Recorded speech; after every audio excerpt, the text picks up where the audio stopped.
Hey everybody, Andrew with FindYourFuels.com, and I tried not to have too much fun with the title, and I don't mean to be crass, but there's an importance in the pitch it sets. And of course the title is Back Up, Pitch! And usually that would be a separate word, but that's important. Because in that situation, you're telling somebody to remove themselves from the situation because you just can't stand the sight of them. You don't want to hear another word, you're just done. And though those eloquent words might not come out, we all go through that situation where someone is really trying to get an idea across, but just because we're not really matching pitch, we're not matching enthusiasm with them, they seem to be stuck in this eternal abyss where they can't move off the subject.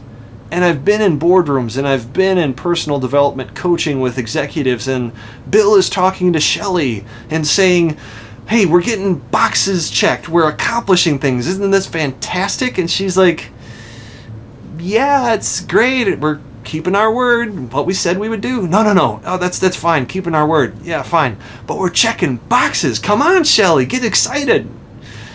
We're keeping our word, checking boxes, and they keep going on and it keeps accelerating no matter how loud Bill shouts it or how exuberant he is about checking boxes. That's his pitch. And just because Shelly isn't matching it, he's like, wait, hold up the horses. And it's actually not just a personality situation. Without proper training, we go through life and we think that others have to do what we've done to get the success that we've got. Now, we've been successful because in and of ourselves, the talents we bring to the table, the sensibilities we operate on, have made way for our success, but that doesn't mean someone else can't get the same success by using a different talent.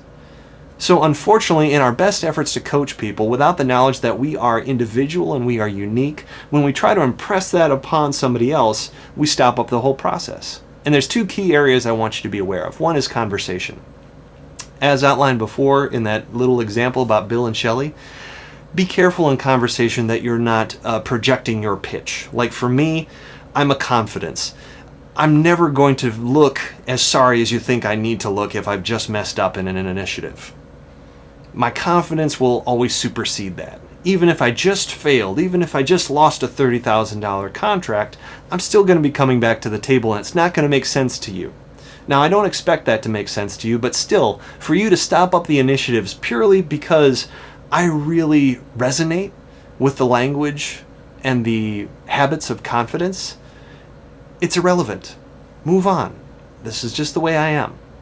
So in conversation, try to be aware of your strongest traits and make sure you're not pushing them too much on other people, and make sure other people aren't, you're not expecting them to be able to match your excitement. That's a very key understanding. The second one is an expectation. Even if Bill and Shelly never meet, the things that fuel Bill's success, he's going to be setting expectations based around that.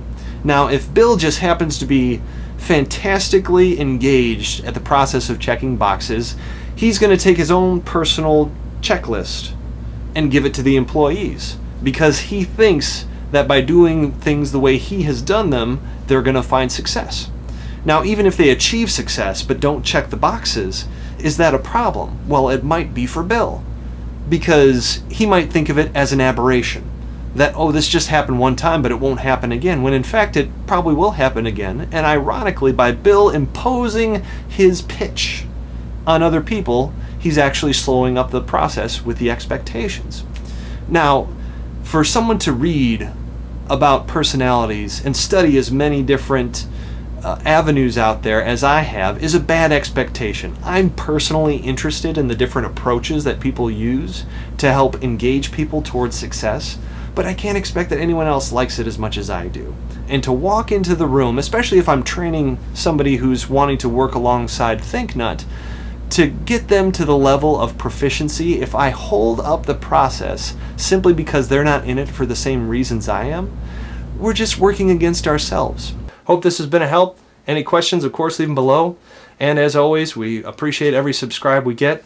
Hope this has been a help. We'll see you next time. Thanks.